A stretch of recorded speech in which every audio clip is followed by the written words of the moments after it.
Hello? Are we live or what? I think we're live, but I'm just waiting for everything to work. Let me see. Let me see. Renew.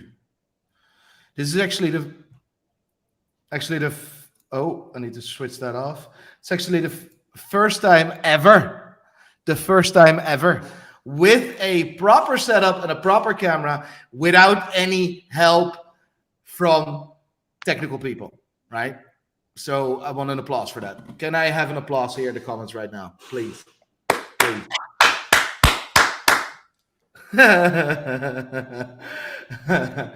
That's it. That's it. Right. I have two guests. Saturday Night Live.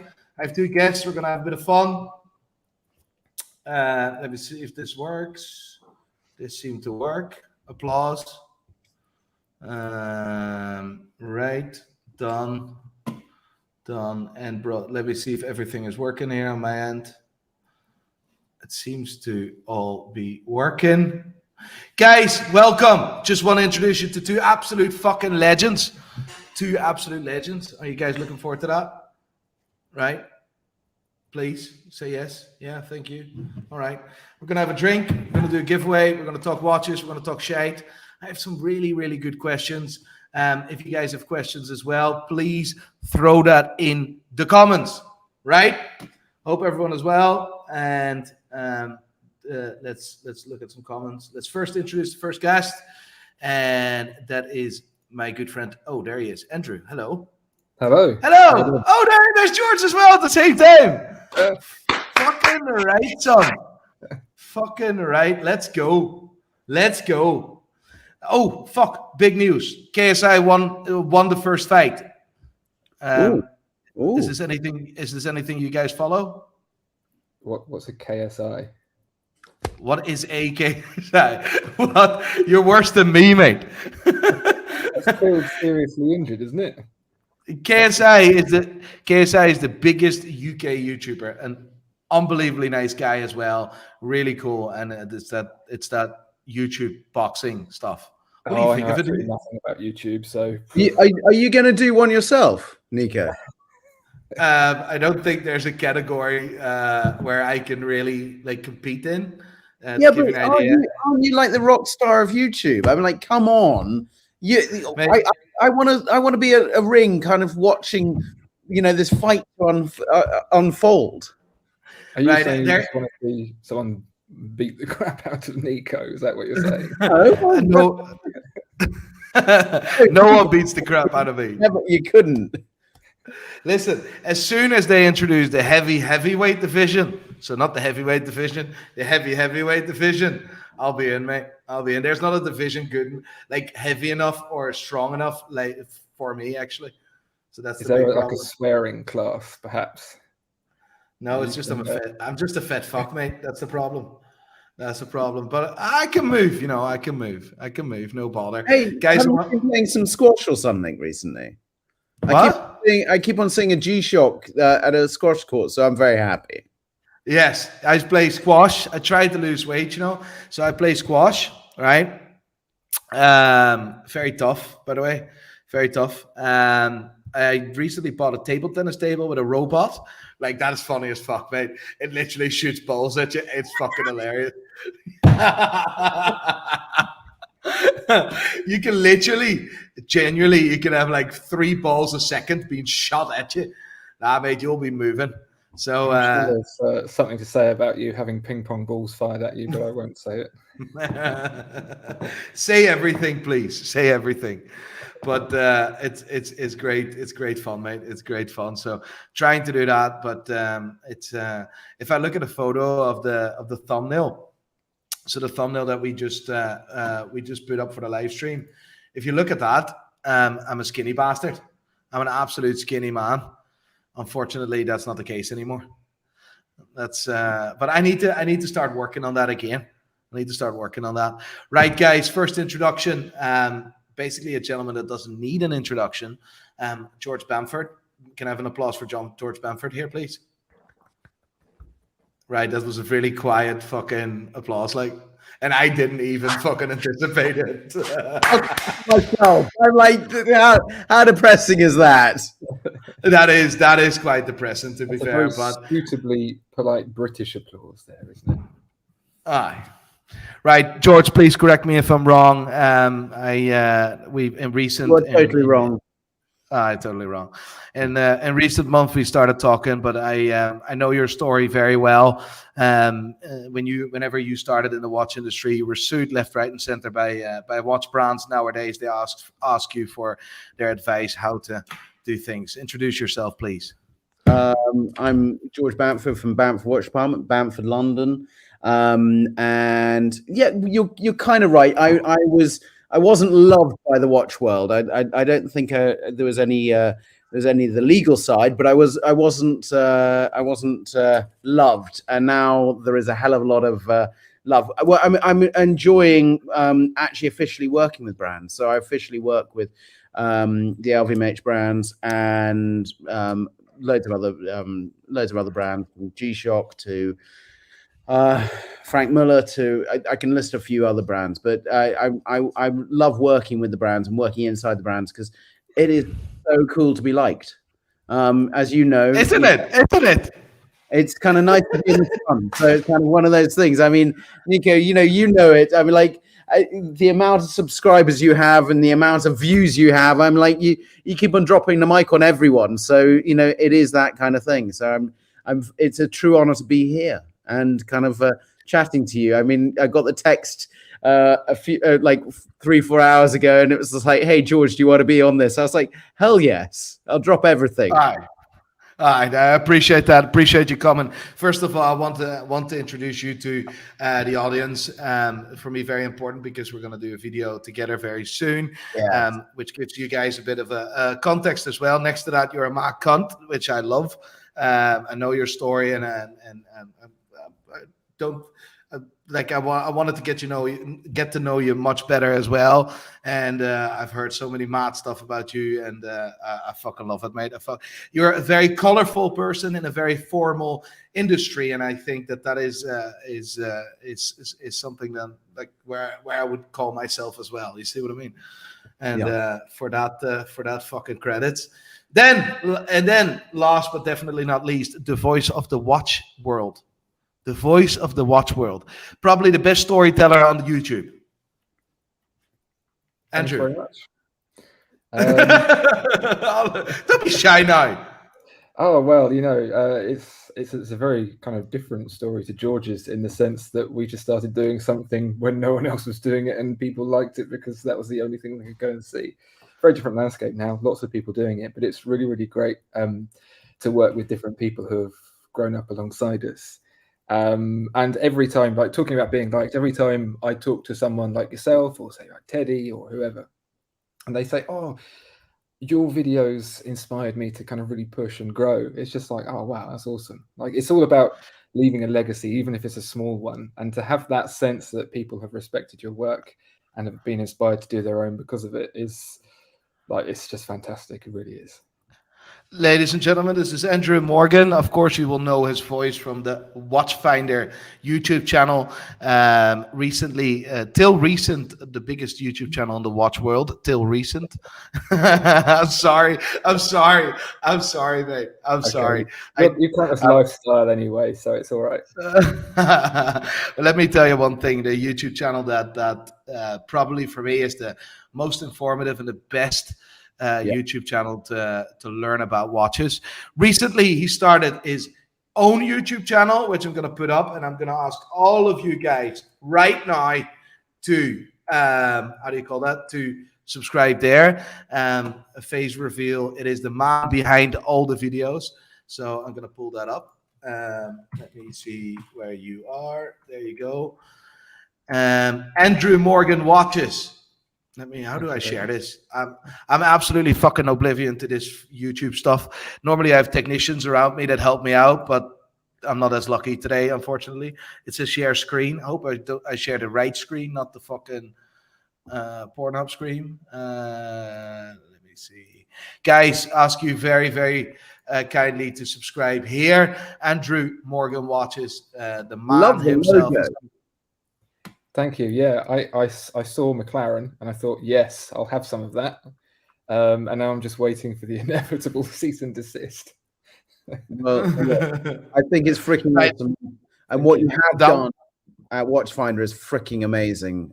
Just to say, I mean, you have really become the one of the voices, and just how you describe things. It's very, very intuitive, very clever. It's cool. Sorry, Nico, but I just needed to say that because Andrew, you know, now you're branching out on your own on this side.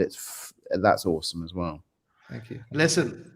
He deserves all the credits because not only me, but a lot of other people really started to learn about watches or enjoying the journey because of the videos that Andrew made. And unfortunately, he's never been able to really show his face due to all sorts of corporate stuff. But I'm really proud that I've pushed him to make his own channel. I kind of pushed you that way. Just say yes. Did, Just say yes. Yeah. I mean, you did. I mean, like, you know, for the, the sake of my own, Watchman has always been very, very good in letting me just have free reign with what I do, which is so fantastic. It's funny that no one ever believes it, but people think that I'm told to talk about this and that and the other, and basically you just get given the keys to the safe and like, go have fun, go pick some stuff out and talk about it. But yeah, while we're throwing compliments each other's ways, George, we were just talking beforehand, weren't we? And I find it so fascinating that what you've been doing. I remember, like I was saying, about 10 years or so ago, seeing your pieces come into Watchfinder and just everything that was said about it in the building, online, it was just awful. Like people just didn't understand it. And it's just fascinating how it's taken that long for the watch community to get on board with the idea that something could be a bit more unique and interesting and personal, and how actually that adds a layer of interest. And now, as you've said, you have turned the tide on some big boy brands to do the same thing as well. So, I mean, between the three of us, we're seeing the industry turning the tables quite a bit, considering for centuries it's done the same thing over and over again. Yeah. Do you think that I will have then also, and as George started to become accepted by watch brands, do you think they will accept me at a certain point in life? No. No, never. If they did, you failed. That's the point, isn't it? Because as soon as they like what you do, you'll change it so they don't like it again. Yeah, that's true. George, have you ever done anything with Seiko? I really like this Seiko 5 Diver, by the way. Do you know, for me, I love what Rowing Blazer did with the Seiko 5. I thought for me this was an awesome watch. I think I like the Seiko. Seiko 5, I've always kind of thought to myself, do I like it? I'm on the fence, and why I'm saying I'm on the fence because I like the Seiko tuner for me over the Seiko 5, but I love the Seiko 5, and I think the Rowing Blazer version for me is the bomb out of all of those, because I think it's I just think they had a unique take on it. I also think to myself there's quite a few limited editions, but when something like that comes out that everyone wanted to buy when it came out, I think it's a must buy. And the Seiko 5, I think, great watch. I love the asymmetric or the off center crown, and where the crown guard is, because normally you'd imagine that either between the 1 and 2 or at the 3 o'clock position, but actually having it kind of in that really obscure place at 4 is kind of nuts. It's kind of like, hey, let's just put it a little bit off center. And why do we do that? Because of diving. And I think it's a great watch.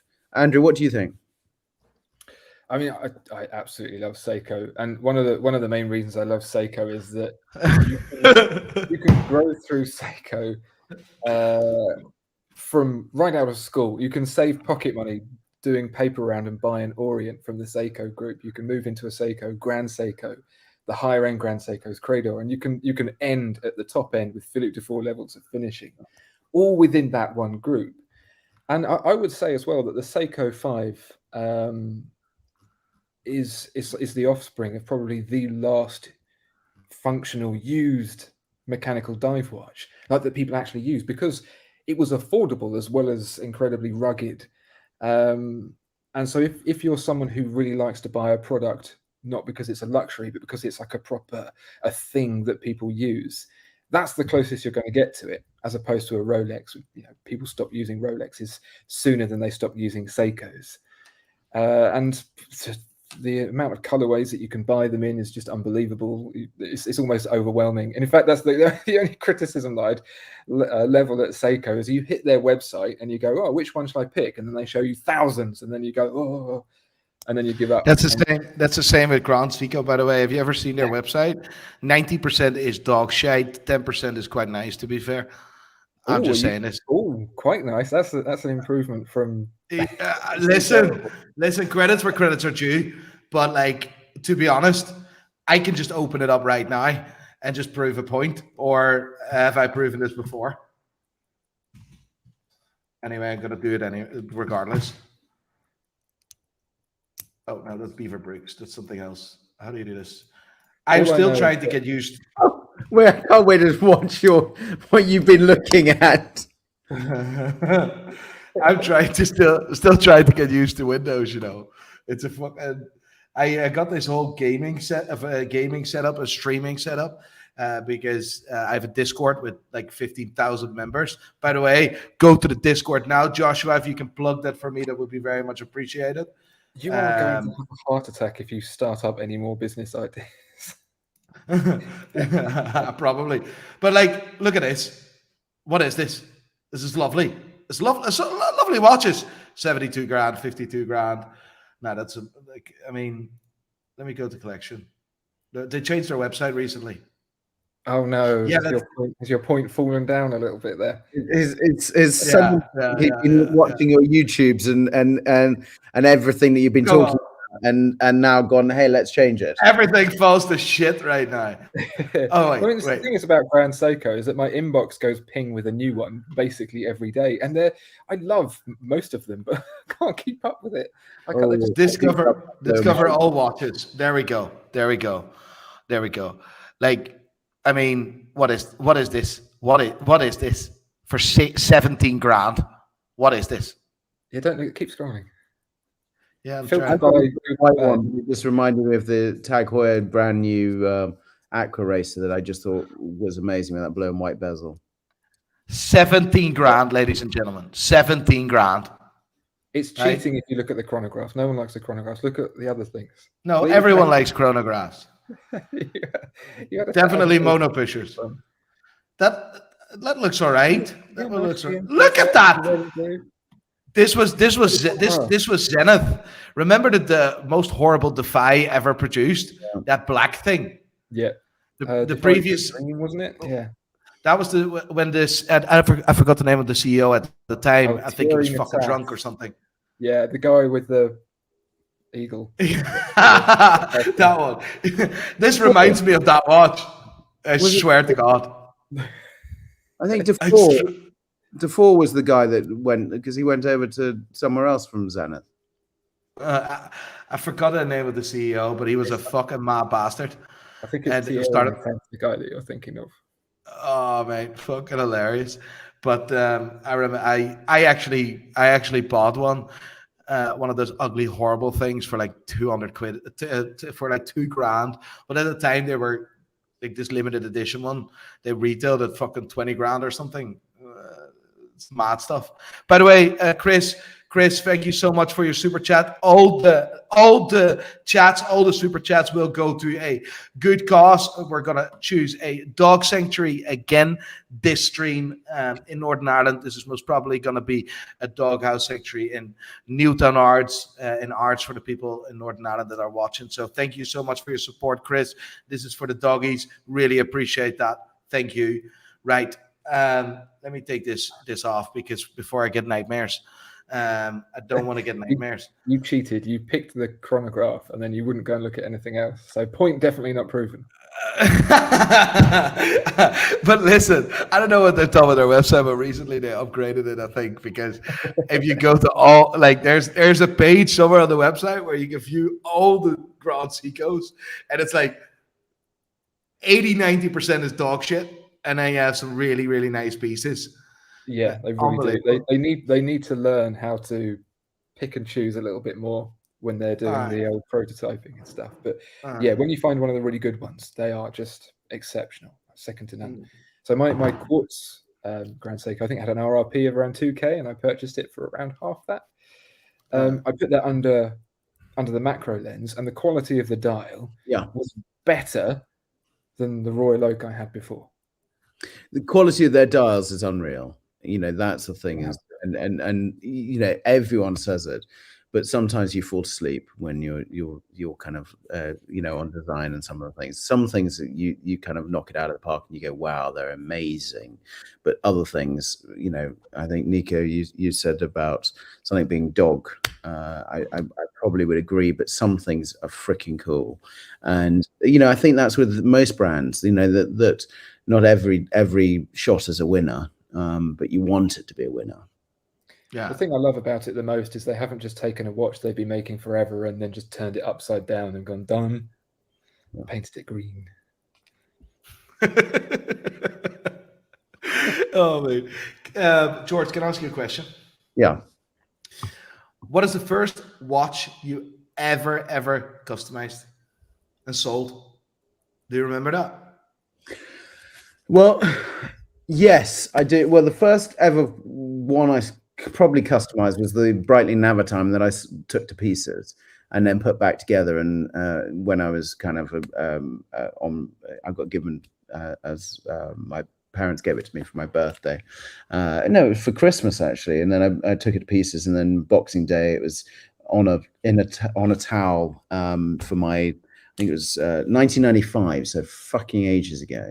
And how old are you? 100? No, but it was 1995, so I was about 14, something like that. So anyway, I took this watch to bits with a penknife and a glass of screwdriver, and I still got the Breitling Navitime. I thought I had it here, and it's being repaired again because I've taken it to bits again. I was teaching myself how to take a watch to bits. That was kind of my lockdown fun. We took loads of watches to bits and rebuilt it, and then we did engines, and then we did loads of other things. But why I was say that was probably the first customized watch I customized, because not every piece went back into the watch, so it kind of was missing a few pieces. So that kind of customization. But the first true customized watch was a Tag Heuer Monaco of all things.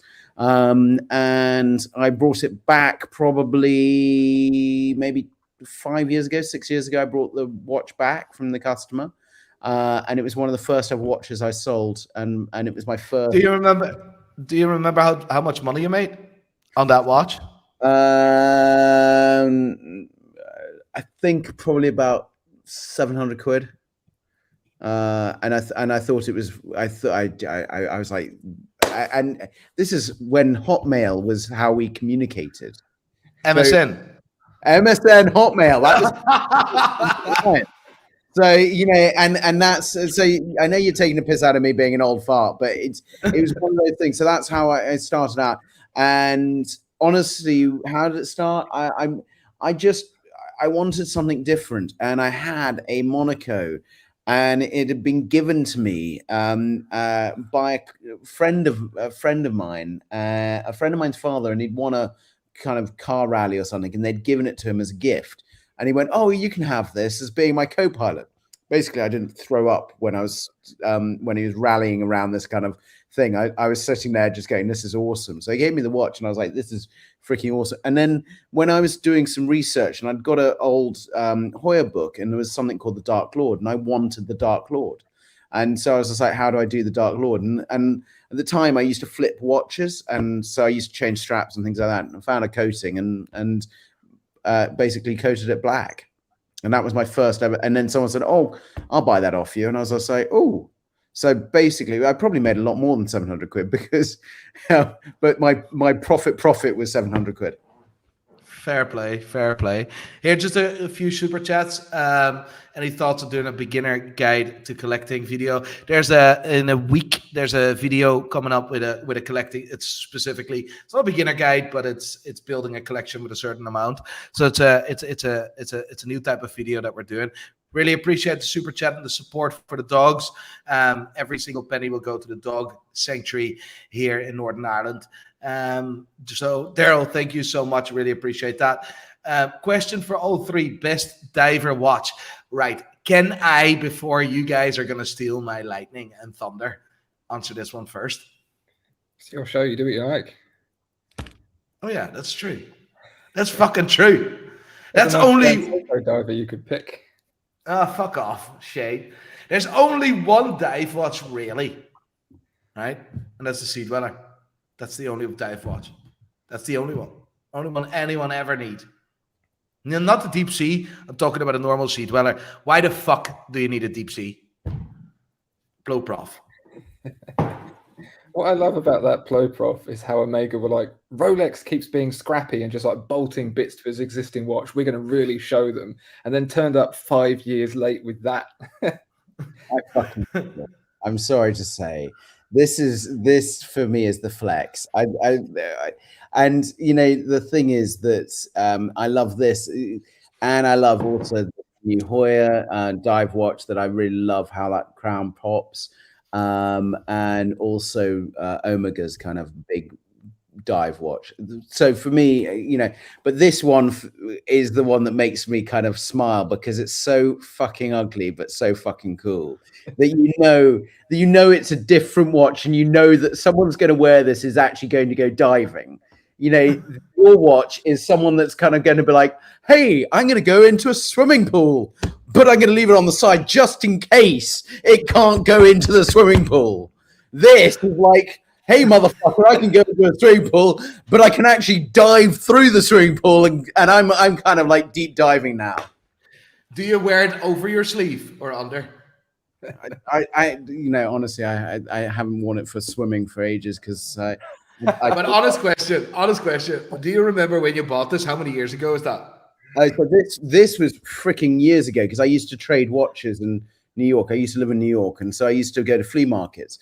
And I remember I traded a Silverstone, so a vintage Silverstone, for one of these. And this was the one that I traded. And so it's a real vintage. I mean, even if you look at the hands, they're fucked. And recently, it stopped working, so it all gunked up. It all, you know, all the oil stopped, and so I handed it over to my watchmakers, and we took it. We had a lot of fun taking it to bits. And I haven't I literally have just got it back out from those guys, and so I haven't worn it much. I only wore it with a suit recently because it was like, hey, let's play with something that's that is batshit crazy. Andrew, what's your watch? Honest question first. Honest question. How many times have you worn that? More or less than 10 times? A hell of a lot more. Have you? Yeah. Do you know why? Because it makes me smile. But it's uncomfortable as fuck. I wore that. Honestly, when you say it's uncomfortable as fuck, you go to yourself and you go, with the strap. I've just brought another strap for it. So I've just brought an orange. Was it Proflex or Proflex or something? One of the orange ones. And I don't know. I kind of love it because it's in modern day sizes. It's not freaking huge compared to some Panerais. This is, and yes, the underneath, the grill on the underneath annoys the hell out of a lot of people. But for me, I'm just like, actually, I kind of love it because it's batshit crazy. And the thing is, you ask me if I go to any meetups or anything like that, this would probably be one of the watches that I turn up with because most people don't have it. Most people, if they have one, they'll go, yeah, I know how to actually turn the bezel and I know how to do it. And I kind of love, anyway, it's just one of those things that for me, this is, Omega also, I just think, yeah, you say it turned up late and it's all these things. Who gives a shit? I mean, like, it's fucking cool. It's retro. It's badass. I don't like the modern interpretation of it. I love this one. Andrew, first question. What are you wearing? Oh, yes. Come on. Come on. I completely forgot that. Take it off so it makes any sense because you guys aren't, like I said before, you're never going to guess what it is. I tried to. I thought it was an Invicta. So that's the back. Yeah. You might see that name. It's Kopf there. Kopf. Look at this fella. That's mad. Look. So you've got your hours and your minutes. Where's the camera gone? There it is. You've got your hours and your minutes as the eyes. They've got tritium vials around each eye, so those little pointers go around. You've got the teeth there, which is the crown in the middle. And then you've got it flexes around your wrist with the jaw articulation there. There's another tritium vial that goes all the way along inside the mouth. So at night, the eyes glow and the mouth glows. And it looks like it's crazy. It looks like it's way too thick. But when you actually put it on and you wear it, it's really comfortable. I really like it. Show that again. It's made by a couple of, just put it on so you'll see it upside down now, but I go like that. You can see It looks a bit like you, to be fair. What do you mean? It's starting to get a little bit thin at the front. But it's made by a couple of watchmakers in Bristol, I think, and they're a service centre for some really high-end brands, like I think Constantine Shakin and things like that. And they decided to make their own watch, and they've been noodling around on this thing for a while. And this is what they've. What's the movement? So I believe the movement is an ETA of some sort. I haven't looked into it fully yet, but it has a module. In fact, I do have an uncased. If you'll bear with me. By the way, today on this stream, I'm going to give away these incredible fucking swim shorts. They're fucking cool. Watch the F. It's got nothing to do with the incredible podcast about F and time, but some young guys. It's a good podcast. I've heard about that. I forgot to mention that. Sorry, George. Forgive me. So young guys from Italy have this clothing brand. Really cool. By the way, these are swim shorts. Love the design of the shorts. I mean, these guys are awesome. I look at those shorts. They're freaking, and you've got all the watches around your crotch. It's perfect. All right. So a really cool thing. This is upside down. This is upside down, right? So it's written upside down. But the reason why it's upside down. So when you wear it, you take a wrist shot. Then it's actually not upside down because you're wearing it like this. And then it says, "I have more toys than your kids." Fucking brilliant. Absolutely love it. What a mad bastards. What the fuck? Like, unbelievable. Really appreciate that. So I'm going to give that away. On this stream to someone random, whoever is good crack, basically. But Andrew, your watch, just sorry to get on, reminds me of those old, what are they, the Morimoto ones, or the dead watch, the old skull watches that, and I've forgotten the name, or my dyslexia's just kicked in. I was trying to find the name for it, but the Morimoto, and they're all about, for me, they're the first ever kind of character watches, were these old skull watches that, and kings and queens used to have them as their pocket watches, and they were all about skulls and things like that. This, for me, reminds me of that, and it really does. So I can't remember the name, and so if someone wants to kind of jump in here and say what the name is of these watches, but it's something about the Day of the Dead, or the Dead, and it's all about time, and you're running against time or something. Yeah. What do you find? That'd be awesome. You're asking about the movement as well. They've in sending the watch over, they've supplied a version of the movement. So you'll see on the back, fairly standard movement. They have kind of given it some nice dressing on the actual thing, but on the front, they built this entire module here, so you can see this this plate here is that's mad module to get the eyes working. Yeah, it's really cool, and I love seeing people who muck about with stuff and make their own things. George, as you were just talking about earlier, it's Memento Mori, or Memento Mori. There we go. The blind skewer. Yeah. Memento Mori. There we go. Right, George. What watch are you wearing? I am wearing. So I've brought quite a few watches, but I'm wearing a Daytona. Why? Because I love how crazy it is. Oh, Daytona. You got me there. You got me there. All right. I love that I took this. piss out of you. You were like, "What the fuck are you wearing? What really?" And Right.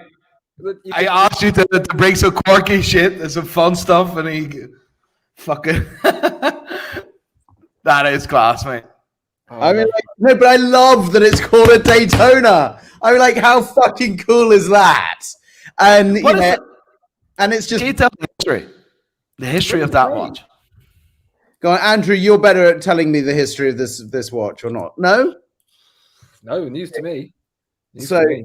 this is a Hoya Daytona, and there is a few there's a few rumors, there's a few stories that potentially there was a bigger brand that wanted to buy Hoya at some time, and they gave them permission. I don't think that, and I there's the history guys at Tag Heuer. I've got to talk to them about it, but I love the name that Hoya came. It was like, yeah, we're going to bring out the Daytona. It's just like, really? And it's a chronograph, and it's a integrated bracelet, and you kind of go, and it is so batshit crazy, and it's uncomfortable on the wrist, but I love it. And you turn up at any, like you're sitting with anyone that's kind of trying to flex their own watches, and you turn up with this, and you say, yeah, I brought a Daytona, and everyone goes, oh my God, yeah, I've seen it before. Boring. And then you kind of go, yeah, you haven't seen this. And it's a beautiful blue dial. And I honestly, it was when I went to the Hoya Museum and I went round there, I went, okay, I freaking love that watch. And I love how it is. And I love that it's a small case size with an integrated bracelet. I think it's Jack Hoya having fun. That's me kind of talking about it. So that's one of the watches I brought. I'm actually just considering looking one up and buy one because I think it's so fucking cool. Oh yeah, I loved our reaction. Okay. Yes. I got. You went Daytona, and both Nico and I went, oh, okay, like polite. Why? Yeah. Oh, okay, right. Oh, yeah, that's brilliant. Yeah. And then you're like, I'm bored. I'm already going to sleep. And then you're like, oh, hello. Fucking hell, George. I was like, bring some cool stuff.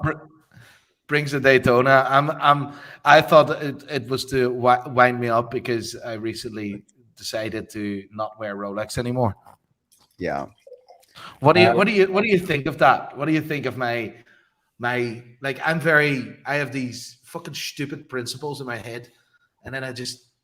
What do you think? You've probably seen the video, something that I made, and what do you think of it?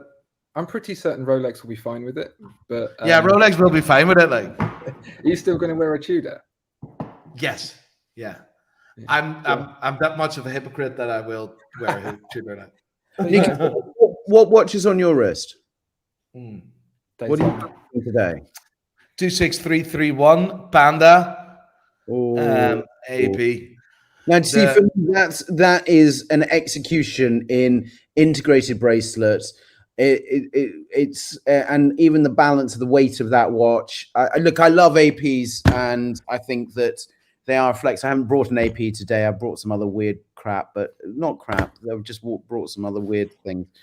But what is the weirdest watch? Show me the weirdest watch you brought.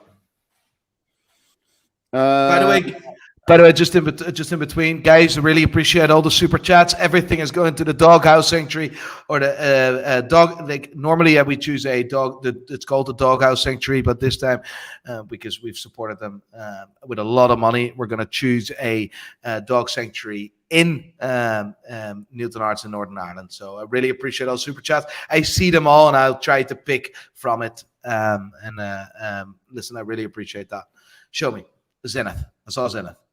So it's a Zenith Defy Lab. Oh, is that the massive oscillator? This is the I can just see it quivering in there. You know what my problem with that watch is? What? Do go on. They're trying to make it look like a Fusion. Yeah, best watch in the world. Honestly, this for me is so there is only 6 of them in the world. So it's got this really crazy case that is an aluminium, but it's an aerospace aluminium.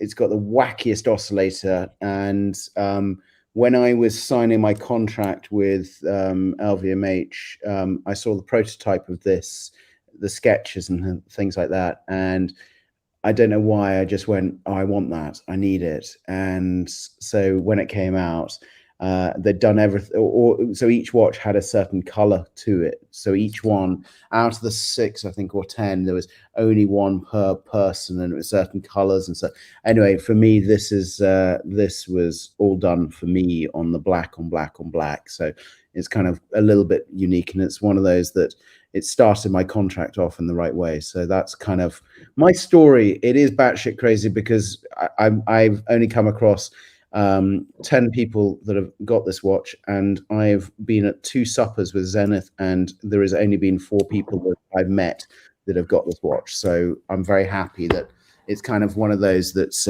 it's a flex of some type of flex. So you asked me to bring something crazy. That's a crazy watch. Zenith is a flex nowadays. Statement. Zenith is fucking cool nowadays. It was cool when we started signing the contract with them, and I've got the first ever watch I created or designed with them.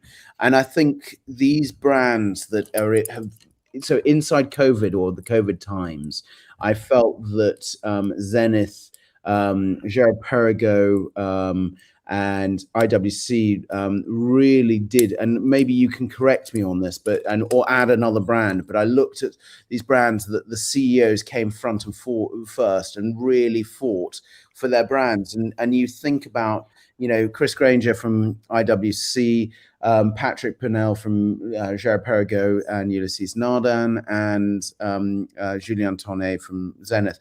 They all came in and came out whacking and did some really, really good things and doing stuff that supported their own community. And that's where some brands just went to sleep. Maybe I'm wrong. Andrew, what do you think?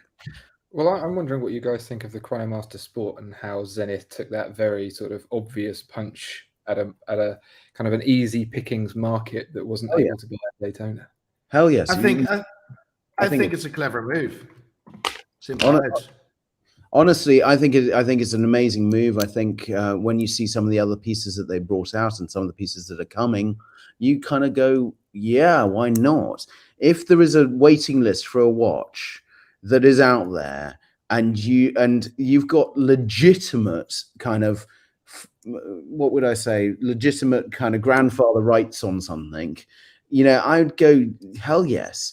Even that new Defy Extreme that they've just brought out that I think is freaking awesome. But this Chrono Sport, it is awesome. The yellow gold version, I mean, freaking cool. And then they've also brought out their own vintage. You can buy vintage watches through their own website. I mean, it's amazing. This Hodinkee one, that's the one on the left-hand side, I think is amazing. The bicolor. I saw someone wearing a bicolor this summer. I was on holiday. This is a Hodinkee watch that I thought was really, really nice. And I did buy this. So just to say that I am a bit of an obsession. But I saw a bicolor on someone's wrist this summer, and I just went, damn, that looks good, because it looks like what, you think it feels like a normal watch. So the one there. Listen, I have had a very strong opinion about this, right? I loved it when they brought out that steel Chronomaster Sport, the steel one. That looks like a Daytona, right?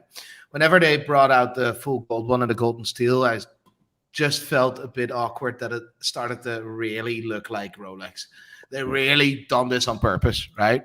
You can make a funny hint, right, and do it in a funny way and bring out 1-2 watches, but now their whole fucking range was like, fuck it, we'll do it. So that is a problem that I have. What do you think, Andrew? Well, to me, I think it's a bit like Porsche making the Cayenne. Like, they do it because that's what customers will buy, and if that means that Zenith as a brand can make the heritage stuff, can do more technological developments like with the George's oscillator, then have at it. Like, sell as many as you can, pile them high, sell them big, make people who can't buy a Daytona happy with something that's got real heritage, with a little bit of kind of cheekiness to it. Like, I think it's fair game. It really is fair game. There's nothing to say that there's any sort of bad blood or any kind of morals that they shouldn't do it. And I also think that if you like the look, when it comes to that watch, I mean, it's hardly doing anything massively unusual to say like, okay, right, that identity is solely with Rolex. You go kind of trace back how the Daytona looks, and it kind of falls into the same pool. In the 1960s, the way they looked then looked the same as as watches from Hoya and from Omega and all those other brands, because really a lot of the cases and dials are coming from the same places. But what I really, really like about Zenith is when we went to Watches and Wonders this year, all of the different brands were all there showing their watches at these great big stands, and it was all very impressive. By the way, thank you, Andrew, for allowing me to come to Watches and Wonders. I had to meet you, so we got you over there. Yeah, that was awesome. But Zenith was the only brand there that had taken any consideration to like really showing off its movements and its in its watchmaking, with the exception of maybe a couple of others. But they really put a lot of effort into. You came in, you were in a really well lit room rather than a dark, dingy room, which quite a lot of the others were. And you spoke to a watchmaker who had these big kind of prototype 3D printed movements to show you how each aspect worked, and you could really feel the passion in the watchmaking side of things. And if they can pay for that by selling these, awesome. Go for it. Andrew, I totally agree. When I went there, there was some standout stands. You know, the IWC stand I thought was freaking cool. I love the IWC stand. Did you see all the big pilots? So every big pilot, the fucking glass. No, but it was very clever as a stand. I love the Hoya stand because it felt different. And I think the Zenith stand as well. I think they really did. They felt good because it worked for Zenith. Zenith is a freaking amazing brand, and and I'm pleased that I'm part of a massive cohort that freaking loves this brand. Just to point out, we have got the amazing Adrian Barker in the house. He's from some type of YouTube channel. I don't know what it's called, but I'm still trying to work it out. Fucking right stuff. No, he's also part of a really good one that's called About Effing Time, but he's kind of he's on his own Burke and Jack, is it? Or Bark and Jack? Burke and Jack. Burke. He barks, It barks like fuck. Adrian, it barks about Rolex the whole day. Adrian, you're specifically his Explorer. It barks about that the whole day. I understand he recently changed the name of his YouTube channel from Bark and Jack to Adrian Barker, and I understand from the man himself it was entirely financial. By the way, can I point out? I can't say anything about it. By the way, I just want to congratulate George and in this case Adrian about with the fact that you guys within like 2 months brought out probably the best and most interesting podcast regarding watches I have ever watched / listened to. I have literally my concentration levels usually within 30 seconds I'm gone. Nico, thank you. I mean, Adrian's saying exactly the same. Thank you. About effing time. And by the way, I'm absolutely raging. I said this to Adrian as well, because I wanted to start this very similar, but I didn't have friends. I don't have friends. That's the problem. You have friends, so you can do this with. Can I just, because we were talking about Watches and Wonders, we all met at Watches and Wonders. It's the first ever time we actually met in the flesh was Watches and Wonders this year. And what happened was Adrian and Andrew, we'd talked on Teams, Google Meet, anything like that. We'd met that way, but the first time we met in the flesh, it was at Watches and Wonders, and we did the YouTube clip of like our review of the event, and Adrian, Andrew, and myself afterwards went, fucking love that. I had to run off to the Tag Heuer thing. I was late for those guys. I missed my meeting. I think Andrew had to go off to something else and someone else, and we'd all had to kind of break out into other places. And anyway, it was one of those great things that it brought the show together. And about a week and a half later, we were just like, hell yes, we have to do this. And you know, I think it was all of us just going, yeah, this feels right. So it wasn't kind of like, oh my God, we've been planning this for ages. It literally happened at Watches and Wonders. So we've got a lot to thank for Watches and Wonders. I was there as well, you know. Well, I'm sorry. No? Mate. Yeah, thank you. Prick. You know what? At least I met Andrew. Fuck's sake. And that was worth everything. For me, Look, you two fucking met each other. I'm like, I didn't meet you guys until I kind of I was almost like speed dating you on our kind of like watch Tinder or something, trying to get into Nico and be like, hey, hi, I'm here, hello. So, the funny bit is, I in one of the videos, it's one of the first videos I spoke about really briefly for like 10 seconds about your journey in some of the video. I don't know which video it is, and to be honest, I can't really be arsed looking it back either.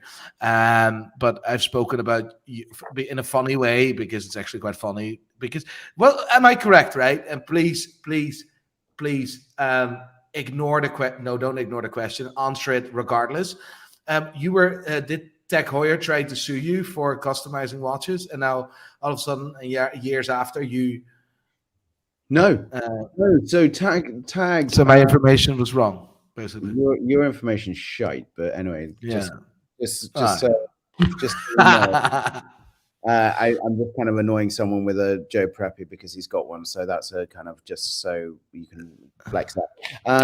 But Snoopy original. I freaking love Snoopy. No, you asked me. It all happened with the amazing Jean-Claude Biver. He was sitting next to. So this is the interesting thing. He was sitting next to a friend of mine, and she texted me and she said, "Sitting next to this person called Jean-Claude Biver," and I went, God of the watch world, yes. And she said, well, what the hell do I talk about? Because I don't know anything about watches, and you're my only mate that knows about watches. So I said, well, you know, I chat to him about this and this and this. And she basically just went, I know George Bamford. And he was just like, okay. And then they started talking, and he basically said, phone George Bamford now. And this was like 10 o'clock at night. And I was kind of waiting on the phone, just going, please, you know, what's been happening? Anyway, he was just like, he wants to speak to you. So I was like, and anyway, the next day, he spoke to me, and he said, Dad, I would like to come and see you. And I was like, okay, so when would you like to book it in? You know, I can, you know, look at the diary and things. And he said, no, I'll fly over tomorrow and I'll come and see you. And I was like, what? And literally my jaw dropped to the ground. And he said, look, you know, you've got a decision to make. And this is when I saw him. He said, you've got a decision to make. You can either be like Kodak, or you can be a part of the solution for brands, not the kind of obsolete part of the brands. And I went, oh, okay. And anyway, it was back and forth. But that's basically how it came about. It was he basically said to me, he said, you can be a part. And I love this scenario of Kodak, because more brands will be doing personalization. And, you know, his vision of the future, if you think more brands, they're bringing out more straps, they're allowing people to, you know, swap straps. There's more personalization creeping into the watch world. So for me, you know, either I can be a part of that solution for these brands, or I could be the other way, and I could be dying on the vine. And so he kind of said, well, what's this basically? Either I'm going to sue you or you're going to help us. Well, I didn't hear that side. I heard that side. And then there was, you know, and I'm going to say, I'm sorry to kind of leave this on the vine in some ways, and not for it to die, but for it to blossom, is that listen to this week's About Effing Time, because you'll realize exactly why I signed the contract with LVMH. And it took a good friend saying, you know, basically showing me a lot of love, and it really changed the projection of my business. It's changed my trajectory. And as I said to you, Nico, when you're in the shade, you don't realize that you're in the shade, but when you come into the sun, Jesus Christ, when I first stood on the stage at Basel World, so Watches and Wonders times 20, standing on the stage with Jean-Claude standing next to me and going, hell yes. And we launched a watch together. I was just like, the sun is shining. And yes, of course, there's been ups and downs in life. There's always ups and downs, but fuck me, it's cool. Then I have another question for you. But you've got to give Andrew some love. I feel like, yeah, but I need to. This is funny. I want to know where this started for you. Where did it start? It started, it's the first ever light bulb moment. And I'm going to ask you the same thing. So the light bulb moment of watches, the first ever watch that really gave me the light bulb moment was the Formula One by Heuer. Or Tag Heuer at the time. It was the Formula One with the full luminous dial. I remember being given that and wearing it and loving it. And it was my first serious watch. I love that luminous dial. And it was also one of those things that I used to love because I put it next to my bed at night and just see that luminous dial. But the first ever kind of like major kind of like, oh my God, I love watches was most weekends I'd either watch Formula One with my father or I would sit and watch Le Mans, of all things. It's the most boring movie I've ever watched, but it was my time with my father. And so I would sit in the crooks of his arm watching Le Mans. And I used to always see, I always saw the Tag Heuer Monaco or the Heuer Monaco on Steve McQueen's wrist. And my father would be snoring next to me, but I'd be watching Le Mans. And I would just be like, this is amazing. And then nudge him every so often when there was a good car scene. So those are the first kind of watch iterations or the first watch kind of love. Andrew, what about yours? It's a strange one. It's not really, rather than a definitive moment, it's kind of more of a creeping realization. Because you probably won't ever be able to guess the first watch that I purchased for myself, but I'll just come right out there and say it. It was a U-boat. You remember U-boat? Oh, that's big. Big watches. And that was, I don't know why. I was a young engineer at the time, and I thought, like, what do engineers do? They buy themselves a watch, and I saw that, and I thought, it's interesting. Now, what was your second watch, an Invicta? It was a Bell and Ross. Okay. So, yeah. And I love when Bell and Ross came out with those watches. They're freaking cool.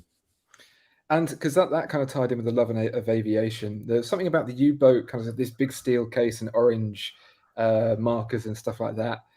And it was almost like there was something about it that I liked. I didn't like it, but there was something about it I liked. And I was trying to figure it out. So I was like, the U-boat, no, it's not really it. The Bell and Ross, I like aircraft. No. And then I came across a Submariner. And I think, I mean, we're talking 10, 15 years ago now. And I think that people knew about Rolex then, obviously, but it wasn't like the craze for Rolex sports watches. So I got myself a 14060M, like the non-date sub. And it was because it was quite small back then and rattly and felt almost a little bit cheap. But when I put it on, and I purchased this thing, I was like, yeah, this is it. This feels right. This feels like a product that's been built that I've... Was it a two-liner or was it the modified one? The upgraded one. Yeah, it was the 4 lines one. Yeah, so the M. But the thing that two I liners, the 2-liner is probably for me my most favorite ever. Submariner. I love that watch so much. Kind of simple and perfect, and it reminded me of, like, as a kid going into the shed and like all my dad's equipment would be in there, just like vices and tools and stuff. You had no idea. You kind of pull out this metal thing and it had a chain hanging on it, and I now know it's for removing an oil filter, but you look at it and be like, what is this thing? And that's the feeling I was looking for. It's a watch that had this sense of like, what does this do? Like, but I get the sense it's for something. And that's what the Rolex Submariner had. That's what I was looking for. But I don't like talking about that watch because I sold it for £2,000 and now can't buy it back because it's like £10,000. Yeah. So, Nico, is that why you don't buy Rolex anymore? Wait. I've just got to do one thing. Because I said I like the Bell and Ross, Nico's moved me down below and moved you up. So you know. You've been demoted. Because George is talking that he likes the Bell and Ross. I do like the Bell and Ross. I think when it first came out, I loved the aviation idea. I thought there was something really, really cool with those big square watches, and I thought there was something really. It felt very, very cool. So, Nico, fuck you. If you move me down, I now understand. Okay, Andrew, we've done Andrew. Nico, what got you? I know you've done multiple things that got you into watches, but actually, what was that kind of that? What was your Batman origin story? The Batman origin story starts in Mallorca. I've been at that same exact place about 3 years ago. It was where I saw a gentleman that was short and a nice looking lady, but I think it was. I'm just. It's very difficult to really pinpoint the exact scenario, but this is how I told myself that it was. And I saw this guy wearing a golden steel Rolex, which I didn't know that it was a golden steel Rolex at the time. It was the 16613 LB with a blue dial. And I think that was one of the nicest things I've ever seen. Wasn't really into watches particularly at the time. And my family neither. I come from a family of photographers, with my grandfather being a very famous photographer. There's a part, like there's a full estate named after him in the Netherlands. You can actually Google map that, Nico van der Horst Park. Done some incredible things in the war as well, saved people and stuff like that. And mechanical stuff was there for always within. Like I was repairing cameras, right? And I can develop film. So all this Photoshop and stuff, it's a bit too difficult for me, but I can actually develop film. That's my background. And I think that is one of the reasons what made it easier for me to get into watches. Now, at the age of 13, 14, I started to research that exact watch that I saw on someone's wrist in Mallorca. And from that moment, I started taking some watches apart that my father had, which he didn't like, obviously, because I couldn't put it back together. And they weren't very expensive watches, let's put it that way. But the whole thought that I was taking shit apart, I couldn't put it back together, that was a bit, of a story and a half, basically. At the age of 16, I got a bit of a Datejust lookalike from Seiko, and for my birthday. And from that moment, it was just all guns blazing. Never thought that I would really make a job out of it. I was just fixing watches and making £5 or €5 because I lived in the Netherlands for a battery change or fixing something. And I was very proud if things worked. And many times it didn't work. So I had to explain why it didn't work and stuff like that. So that's really my background.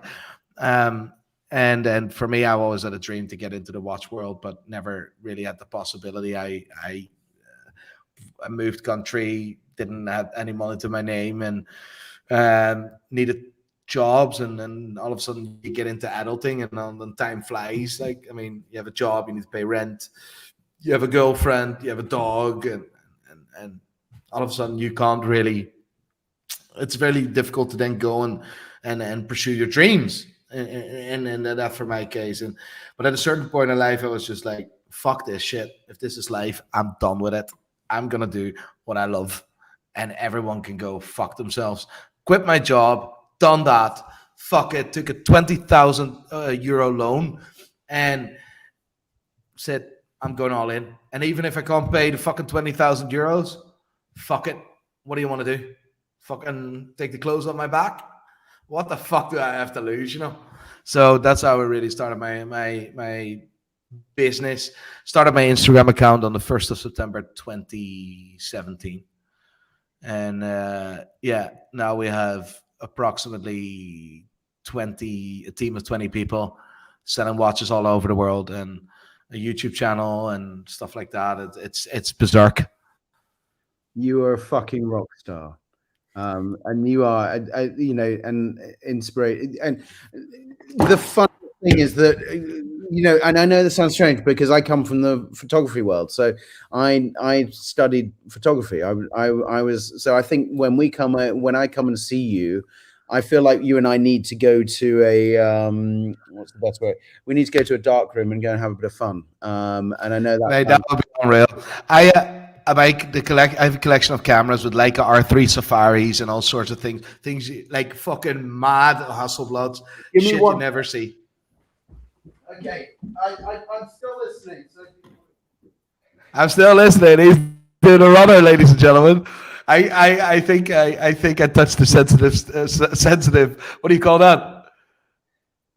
What do you call that thing that a guitar has? This is a Dutch saying, by the way. The thing the guitar has, a pickup. No, what do you call these fucking things? Strings. Oh yeah, no, it's a Dutch saying. Dutch people here would understand what I tried to say anyway. You thinking of nerve? So look, you would appreciate this because I fucking love watches, but I also love cameras. So I collect cameras, and so I'm obsessed with Hasselblad. But I'm going to show you something that I don't know if I can put up to the screen, but I thought you'd find it amazing. That's a fucking film camera. Oh yeah, of course it's a film camera. Fucking right, mate. Oh my god.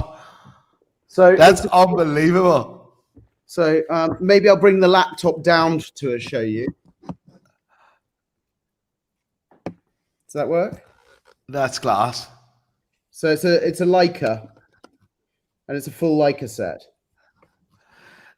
Mate, literally, my father, my parents in the house have the collection of cameras that my grandfather used, and my father was a photographer, my grandfather, the whole family were photographers and stuff like that. The only one that was really successful was my grandfather, which half the family didn't fucking work because he was successful, except my father worked, and everyone fucking literally spent their money. I'm not much of a family man, as you can hear. Except my father was a hustler. Like, he worked his fucking, wasn't a hustler, but he worked his fucking ass off. Wasn't really efficient, but worked his fucking balls off.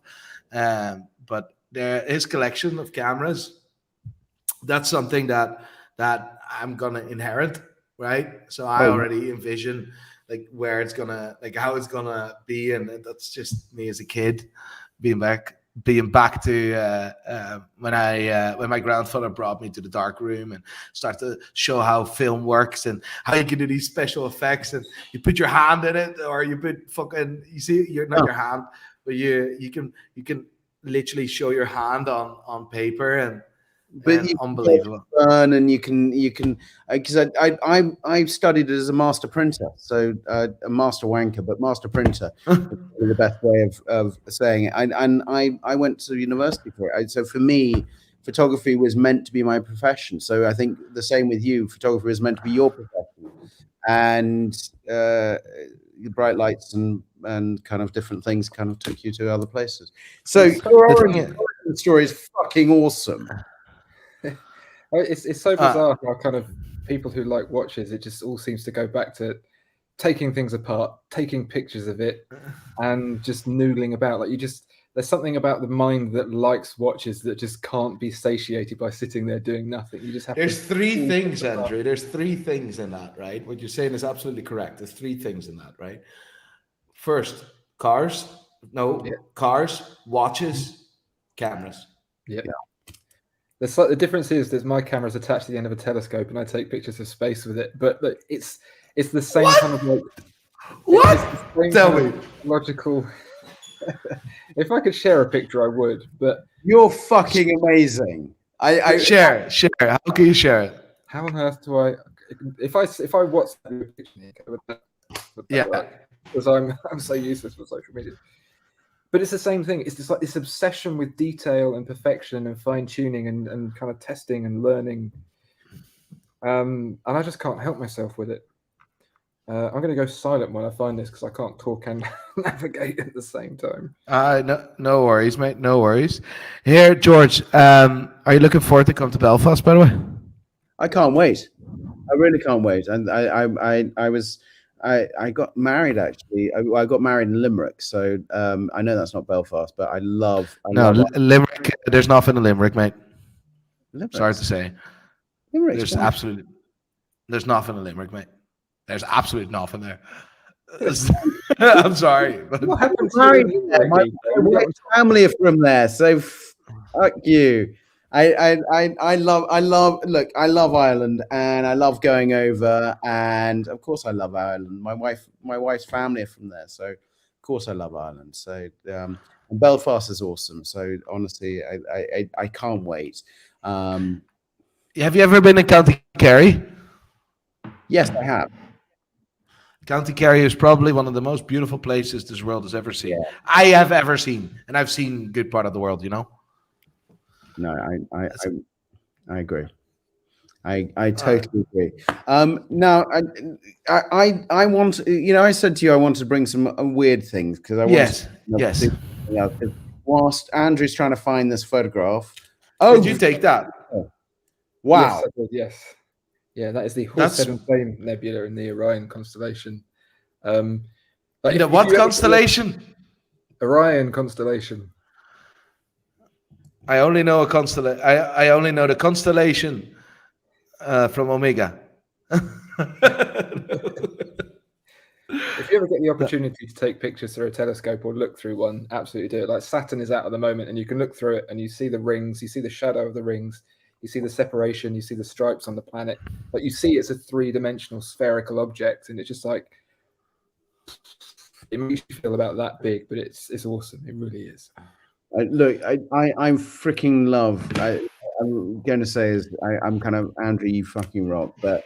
I tell you one thing I've been doing, and Nico, I'm sure you've been doing the same. Is I've been on a mid journey on a Discord at the moment, and I've been doing things like what would it be like racing cars on Mars and designing kind of Martian racing things and all those different things on a mid journey, and it has been so fucking cool because I've kind of imagined myself in different worlds on different planets because of this AI bot.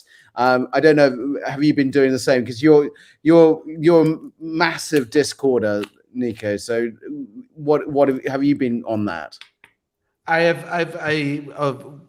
started a Discord together with a good team of people that understand Discord because it's a bit complicated for me. And I start to understand it now. I love it.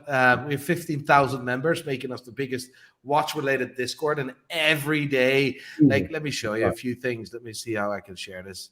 It's unbelievable. It's really good crack. And I am there. I'm trying to be there at least 3 times a week. Sometimes I'm there even more. Just talking to people that watch the YouTube channel and want to be involved. And Joshua is actually one of the moderators tonight, an absolute legend. Let me show you how this works. Probably this gives people anxiety as well because I don't really know how. Here, let me show you. So basically, general rate my watch, cursed watch images. Let me see how many Hublots are there. Mad stuff. Fake watches here, it's fucking shambles. But it's cursed watch images. Questions for beginners, vintage appreciation, technical stuff, and just really, really cool stuff. Just about watches, budget watches, rate my watch as well. Some really cool stuff, and it's very, very active. That's one thing I would say is when all of us started our journey on watches, we didn't have great YouTube channels. We didn't have Discords for this. We didn't even have proper forums in a lot of senses for the old timer like me. And it seems like you can get very deep very quickly. Even communities like Red Bar and things like that.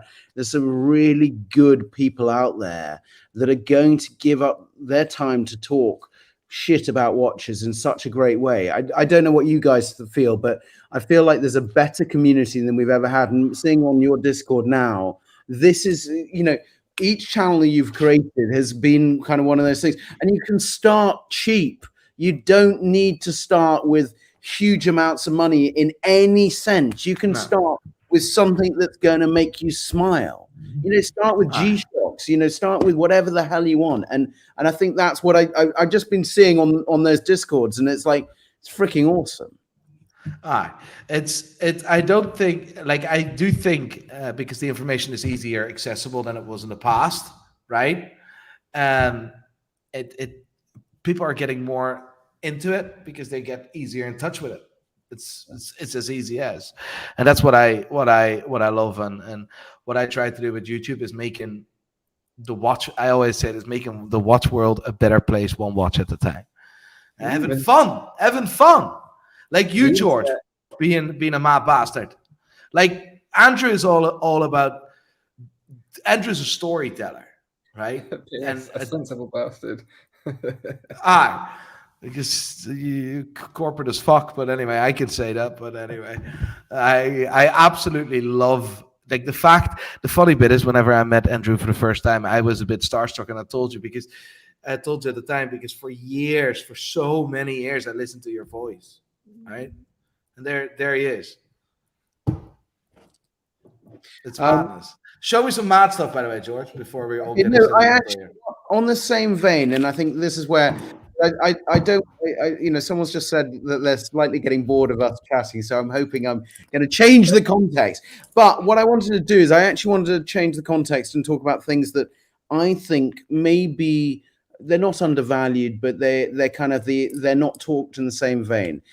Jared Genter design. I love the engineer. The engineers. I think they are freaking amazing. They are, I love them. I don't know what you think, but I love the integrated bracelet. I love these watches. I think this is a totally undervalued in the sense of its two sisters are kind of achieving stupid amounts of money, and now not a Jared Genter design, but almost at the same era of that design. You've got the was it the 777, the Vacheron Constantine, I think it's 777 or 666 or whatever. And for me, that's another flex watch that has taken off. I think these are. I don't know, Andrew. You know what? I think it's a missed opportunity for fashion for IWC that they didn't bring out or don't jump on the bandwagon of sports watches. Jared Genter designs sports watches. I think it's a missed opportunity. Do you know? It's something I was when I was on the IWC stand.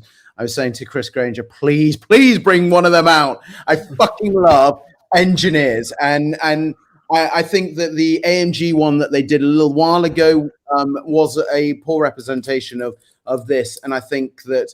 Under an amazing supervision. And I'd say to you there was 222. You're totally right. Sorry, I was like 777. That's my dyslexia fucking up on the wrong way around. But I think the engineer is a freaking amazing watch, and Jared Genter did an amazing design on this. Andrew, what do you think?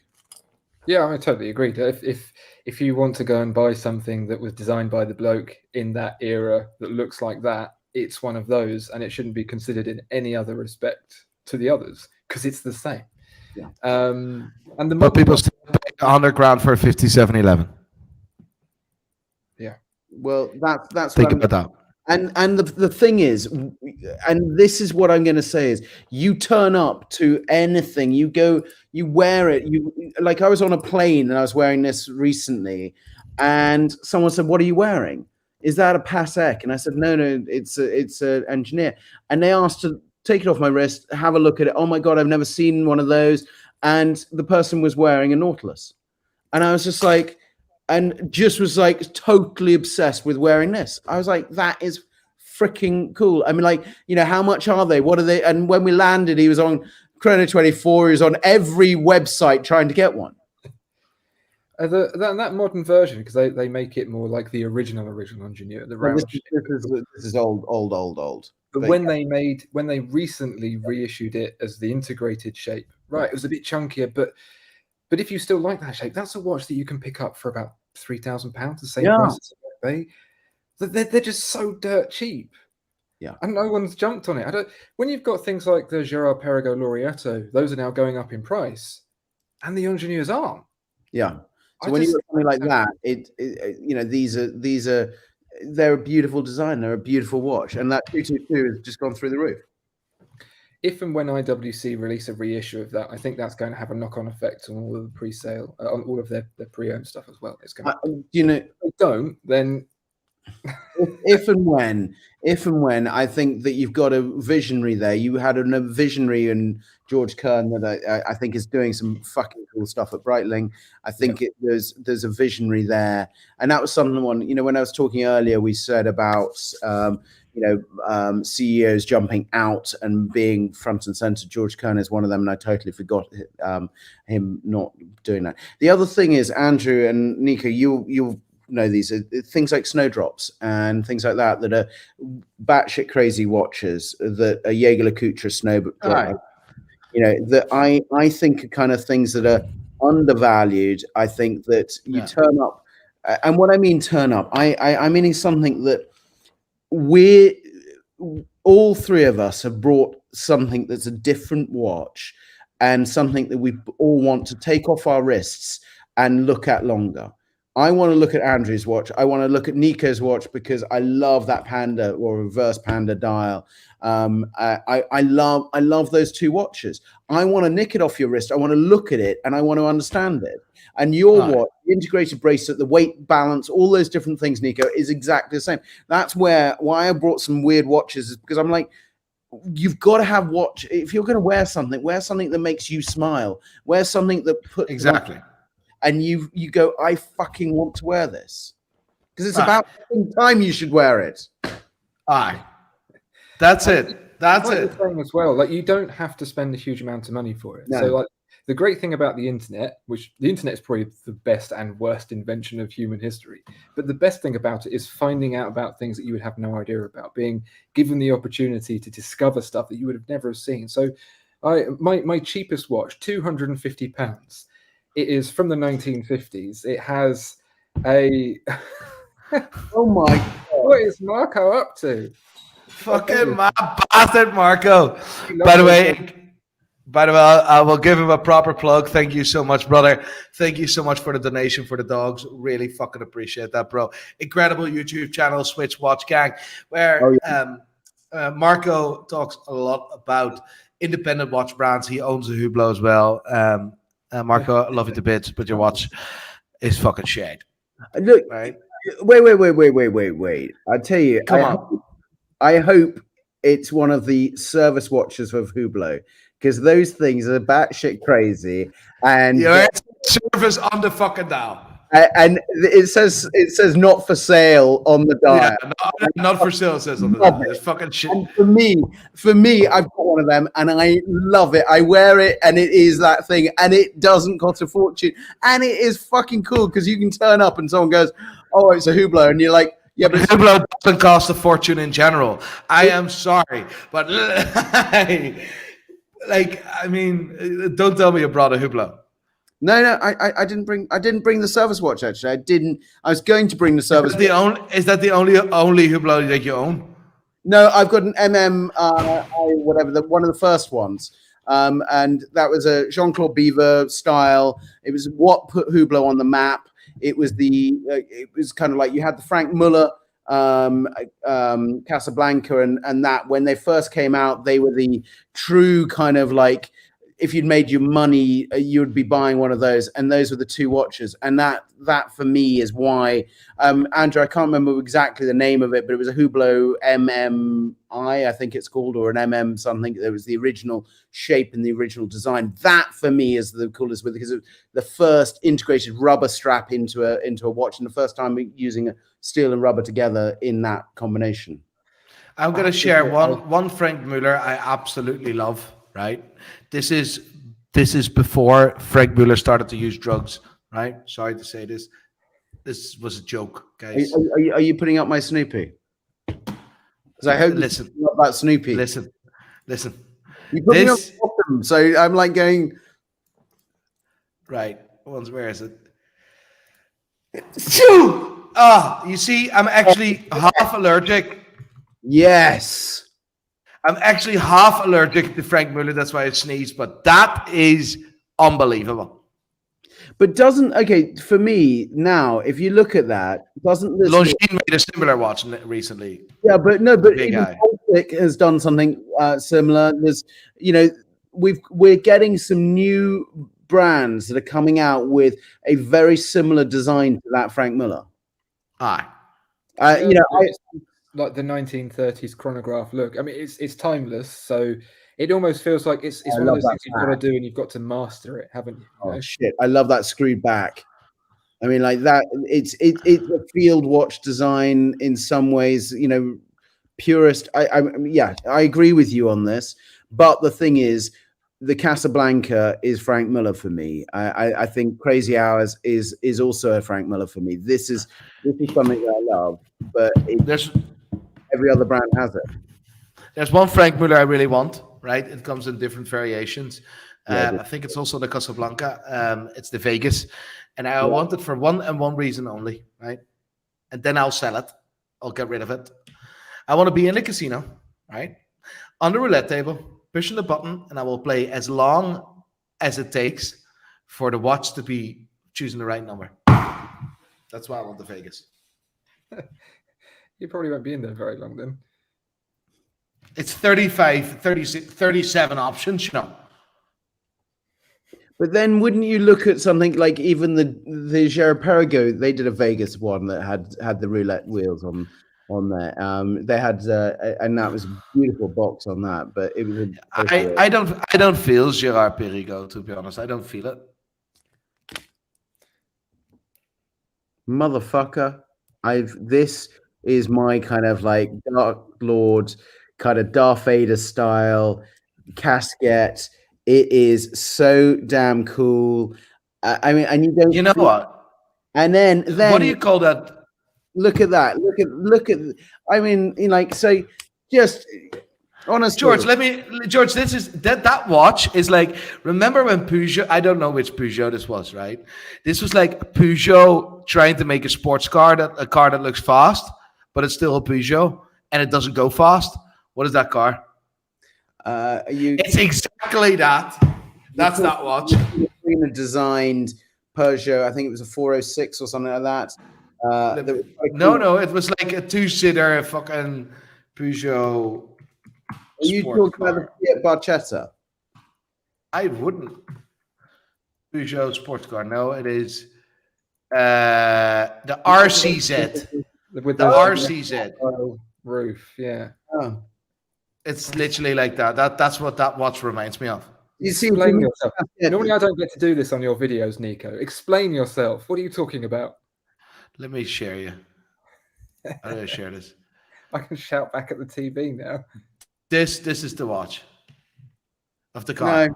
See that? If it's a car, that's any car. It's Knight Rider, obviously. How can for me, the casket, if you look at the history of the casket, it came out when the Hamilton watch was there. It was the digital revolution. This is, for me, when this came out, this was like the Apple Watch of the day.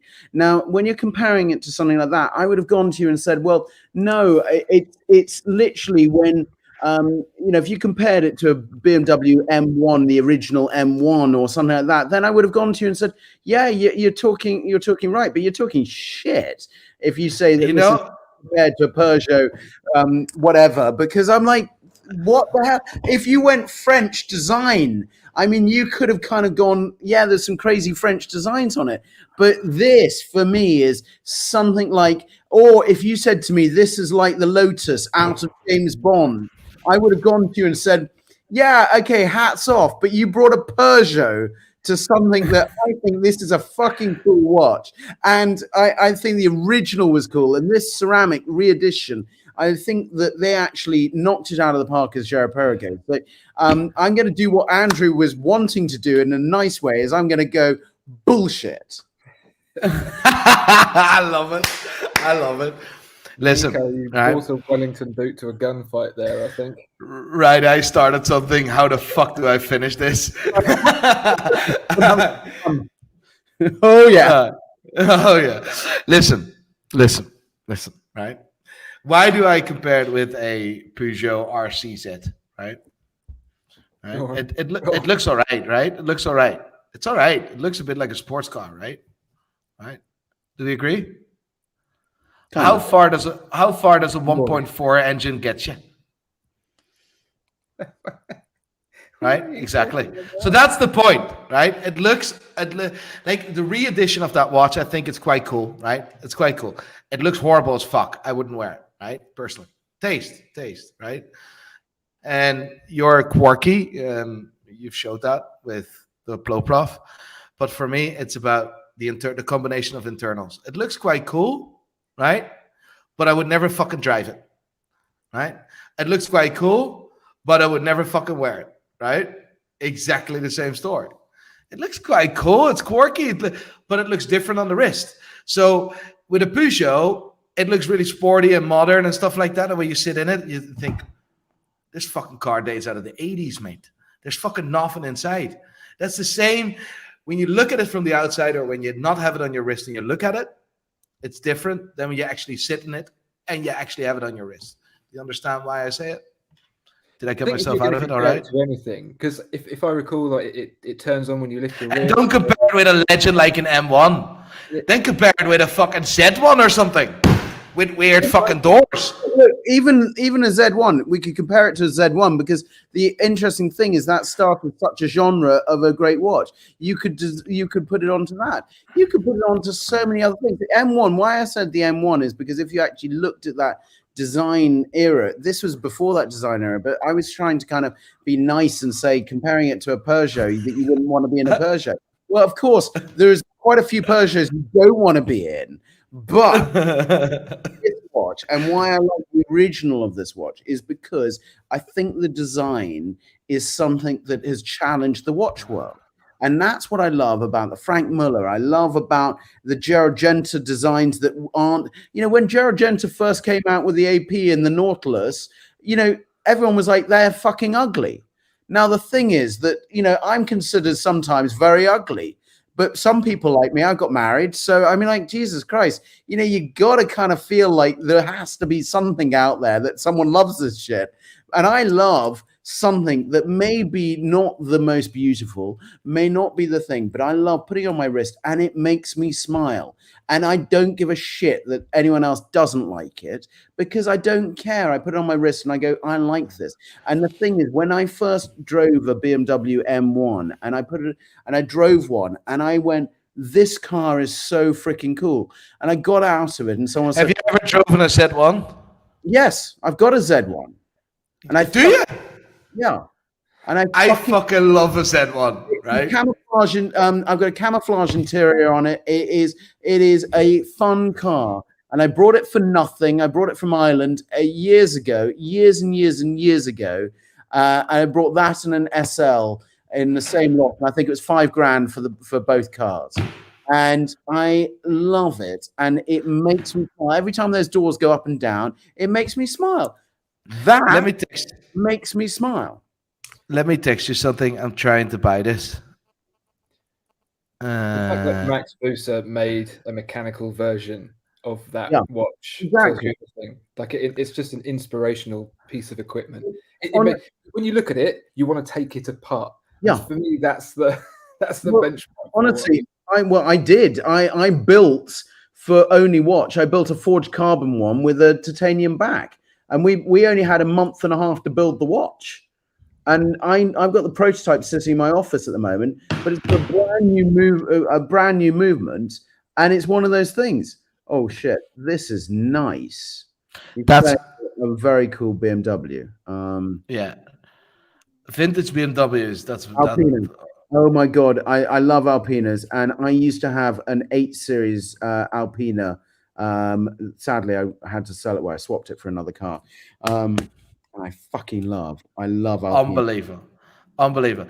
What do you think of the have you seen the chronograph? The Dutch brand Chroneveld. Have you seen that? No? Oh, the chronograph. Yeah, mate. I'm just done. I'm done. Unbelievable. Yeah. Those guys have just been sort of under the radar, just doing their thing, slowly building up hype. I still don't think they get the recognition that they deserve. I'm in love. I'm in love with that watch. I'm being useless. There's some things I know and some things I don't know. So, in Dutch you would say chronograph, I think, if that would sound all right. But what a fucking watch that is! Unbelievable. Look at this. Chrome tab. There you go. Done. Oh fuck yes! So yeah, Gronfeld. Oh, Gronfeld. I'm sorry. Your pronunciation was not what I pronounced it wrong. So, I fucking love these watches, and I totally agree with Andrew. They are totally special. They're unsung. They don't talk. It's like Grubel Force. They're exactly the same. These watch brands aren't. These guys are doing some batshit crazy stuff, and they're coming out swinging with some stuff that you go, wow, the dreadful strap on it, but everything else I kind of like. Yeah, I want this watch. That's all. I'll like. Apparently, they only make 25 of these, but this is it. This is my new hunt. I've missed for the last, because like I sell watches. That's what we do. Blah blah. Long story short, right? I missed the hunt for that one fucking watch that you want, and you fucking try to get out of that vintage Daytona 63.9s, the no Daytona, the porcelain. I don't know if you remember the porcelain Cosmograph, the floating Cosmograph, right? That one. I tried to find a perfect full set, got that. Some really This is the new hunter. Yeah, this is my new. And I haven't had a watch that I was trying to find now for over 2 years, and this is like.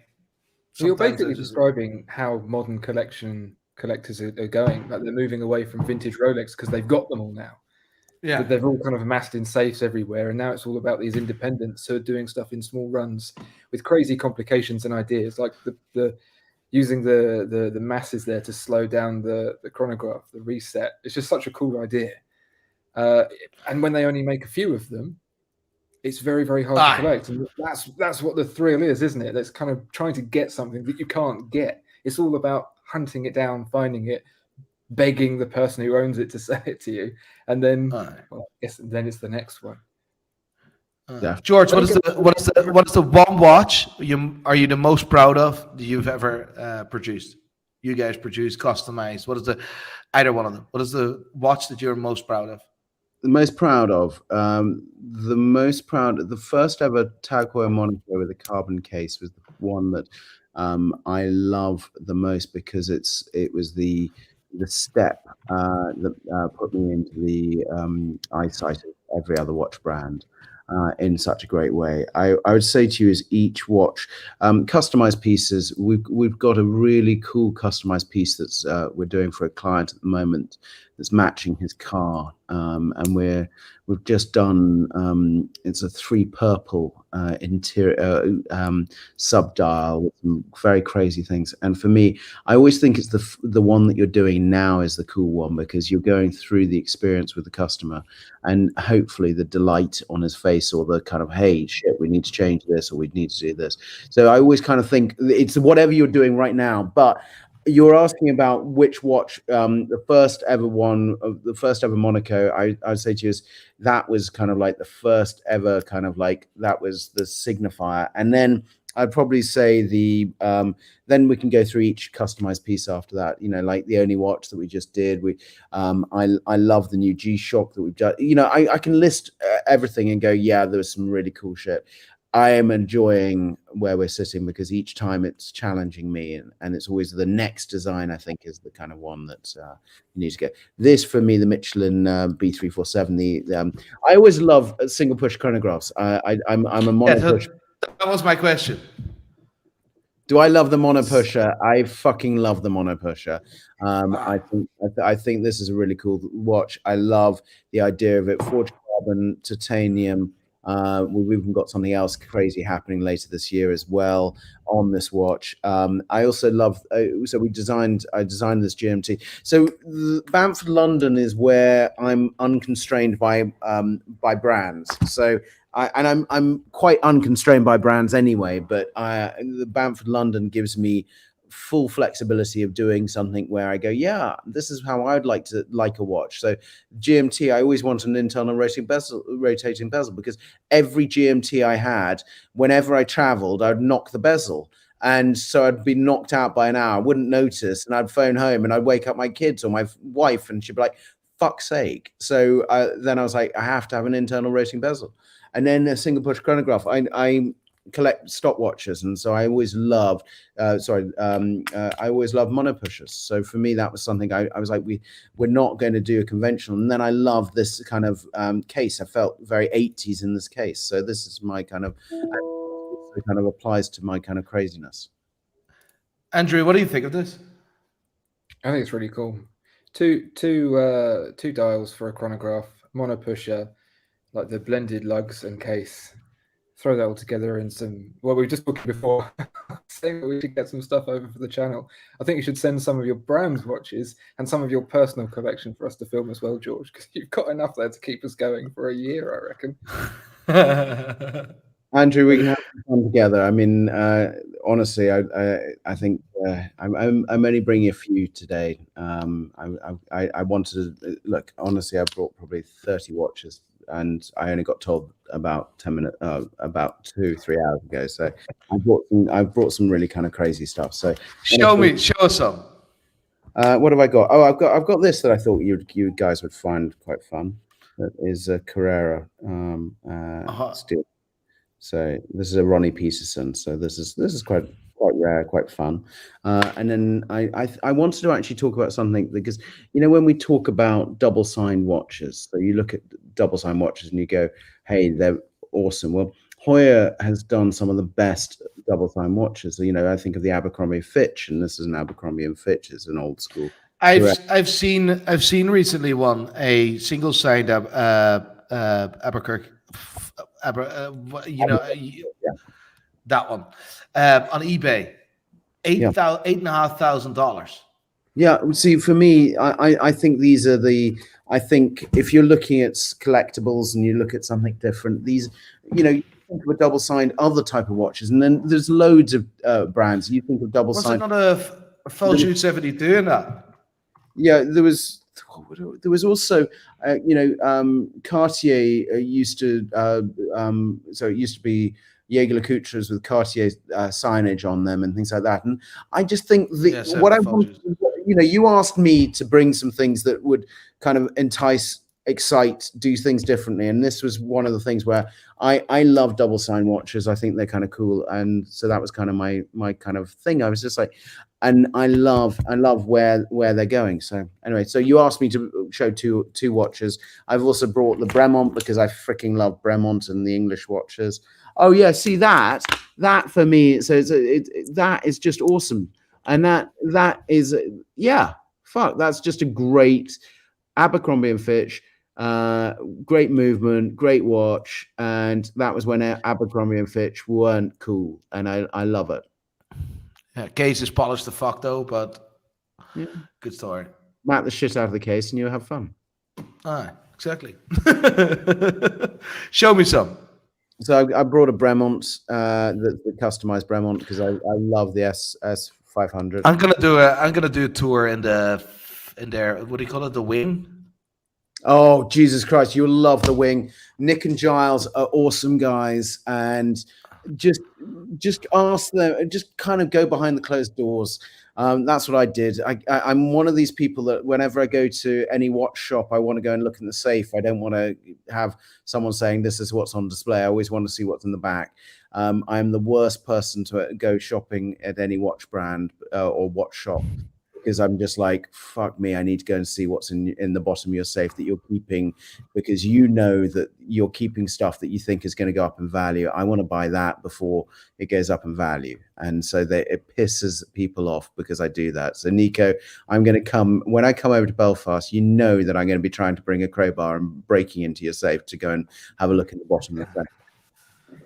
There is, I can't tell you, it's not in the main safe, but there are three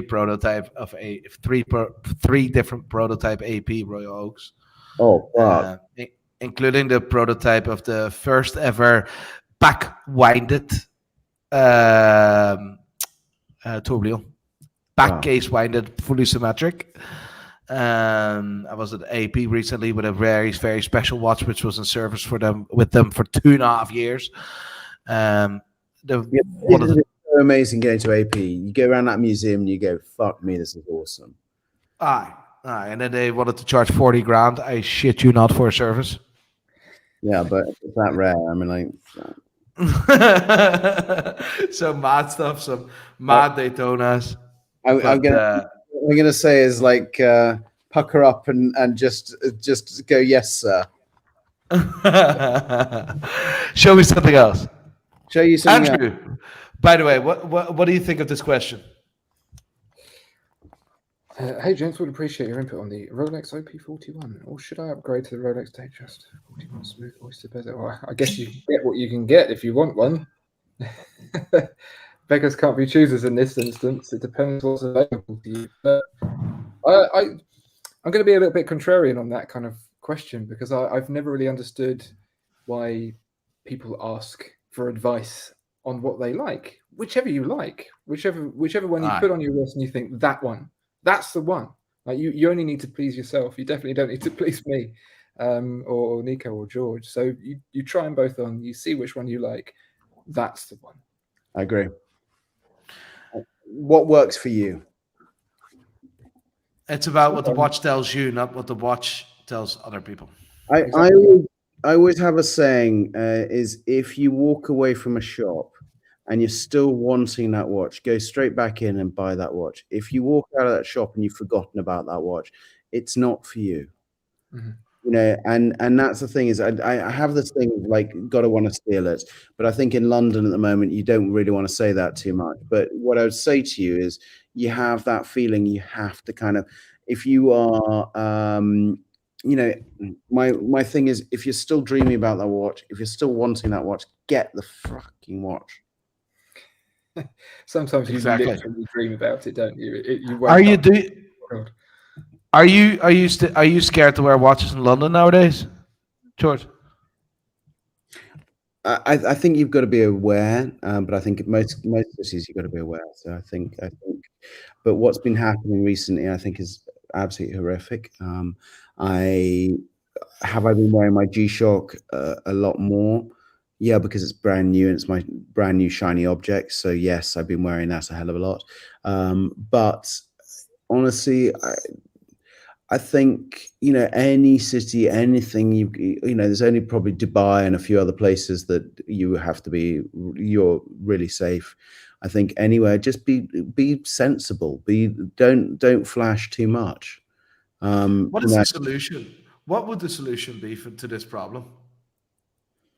I always think about, what was it, RoboCop back in the day when he had there was that thing about the security for your car, and basically there would be a full electrocution if you touched the car. So I think, I don't know the solution, but the solution is, I don't know. That's the problem, is because there's you know, in life there is this balance. And, you know, someone is willing to do that, then, you know, I don't know. It's one of those things. This has been absolutely amazing. I feel like it's been a therapy session inside of a therapy session. It's kind of like, I feel like tomorrow's About Effing Time therapy session on One Brand Pacific is going to be a little bit Are you going to tell us anything about it? No. It is Andrew, Adrian, and myself, and we are doing a About Effing Time therapy session. And it really is. Now, this is not a live therapy session. This is about one single brand and how we have been scorched, how we have been loved, how we have been hated, and how actually they don't care about us and we care about them. And what brand is that, Nico, Andrew? I'm sure you know. Go on, Nico. Go on. You say it. Let the words come out your mouth. Rolex. So it's all about that one single brand. So it's going to be a really, really good session. I wasn't even. I was subscribed to my private with my private account, by the way, but just subscribed on this one. Nearly 15,000 subscribers, you know, in like fucking 2 months. That's bizarre. We're having fun, but this is the thing when we're talking about this. This has been so cool. Nico, we've got to get you on to About Effing Time live stream that we do. So we do every other week. We do one of the About Effing Time YouTube, and this is the pre-recorded proper sessions, and then we do a live session that I want to get you on. That will be next Sunday, and it's 10 o'clock. That'll be good crack. And I want no holes barred. Look, you and I have just kind of done a bit of a fisticuffs in this one, and I've just taken the piss out of you to bring a Peugeot to a kind of like. It is a Peugeot. Gérard Perigot is like a Peugeot, right? It is. Listen, 205s were incredible, right? The 205s were incredible, right? But the modern shit they're making is dog shit. Gérard Perigot is like Peugeot. Wait until they ask you to go over and see them, and then you'll be like, "Oh my god, I love GP." Never, no. And listen, I love the Laureato. 1975. It's earlier than the fucking Nautilus. It's special, right? It's cool. And listen, I love the skeletonization, by the way, but the finish is absolutely. I'll say nothing. But it's cool. It's I like it. It's not. And listen, it's not spoken enough. That we don't talk enough about Gérard Perigot. We just don't, right? But you don't talk enough about batshit crazy watches, and that's why you asked me to bring a few. And I'm running out of watches, so it's kind of one of those things where. Listen, show me the maddest watch you have right now. No, I've shown you it. That was the Zenith Defy Lab. I thought was the crazy. Are you wanted to show another Gérard Perigot, but you just leave it be before I. No, honestly, I will bring some batshit crazy when I come over and see you. I will literally just go bang, bang, bang, bang, and each one of them you'll go like the Daytona. You'll go. Yes. What? So one thing out of this stream, right? One thing out of this stream which I really enjoyed. By the way, we've raised a good amount of money for the dogs. We raised in total £285.37. That's how much we raised for the dogs. So that's incredible. One big thing I get out of this stream is that I want a Hoyer Daytona. I want a Hoyer Daytona. I want one. I fucking want one. Two dial colors. There's a blue and there's a brown. And I saw the blue one. The blue one is fucking awesome. The brown one is awesome as well. And the problem is that when you want one, you want the other, and I want the other. So that's the kind of. And are you then particular as well? It needs to be specific set. Everything needs to be there, or you would pass on it. The swing tag. I've become less and less about that because quite a few of my watches don't move on. So I kind of go, I love it because it's going to stay. During lockdown, I kind of went through my watches and I was like, does this bring me joy? And most of my watches brought me joy. So I jettisoned probably about 10 watches and that's it. That paid for more watches to come in. Aye. So. Right. We're nearly on 2 hours. Andrew. Yeah. Well, I want to show you my favorite watch. Let me show you very quick. 250 quid. 1950s, American, beautiful finish on the movement. If anyone is looking to buy a watch where they think, I just want something that shows watchmaking to its peak, like, forget about putting it on your wrist, wear it in your pocket. Oh, fuck. That's it. Pocket watch. This is that. Look at that dial. Look at the size. Oh, gee, and that's the coolest thing with pocket watch. Look at that finish. And how much is it? 250 quid. There we go. 250 quid. What the fuck you get for 250 quid? Now that is what I've been teaching myself. I've got some pocket watches, and I've been going through these pocket watches, and I've been teaching him how to strip these. And look at that movement. To work on a movement like that. Look at that. Look at the balance. Look at it's just sexy as fucking hell. 250 quid. It's incredible. 250 quid. That's unbelievable. You kind of want to be wearing a three-piece suit and having it right there and picking it out and going, yeah, motherfucker, I don't have a wristwatch. I have a pocket watch. Yeah. This is the watch for the man I wish I was, you know? You can still wear it. Like, like I would wear. I don't fit in my suits at the moment. At the moment, and I refuse to buy new suits. Right, I will wear them very soon again. Right, but I need to work on that. Long story, but I want to wear a pocket watch. I think you're asking about people stealing watches off people's wrists. If it's in your pocket, they won't know it's there, will they? Unless it's a gold chain, like then people all of a sudden recognize. Listen, I forgot. All of a sudden, I forgot the shorts. Someone remind me of that. So, what are we going to do? Are we going to pick someone to win the shorts, or how are we going to do that? George, what do you think? Andrew, what do you think? I don't know. I usually do it. Spin to win. Is that a thing? Spin to win. The George, you could pick someone if they're still here. By the way, going through anyone that gave me so many compliments. Bamford is so cool. The watch customizer blew my mind. Like, Sam, I fucking love you because you just said I'm so cool. I'm like, Jesus Christ, it's nice when someone says you're cool. So I think, but that was at 9:41. So he may still be on it. He's also 9:41. But that's because I'm just like, if he said, Andrew, you're so cool. I think I ran through about 4 from no, I'd love to work with Black Badger again. We've got some. Is it him, by the way? No, it's Sam. It's Sam 41. This one. Yes.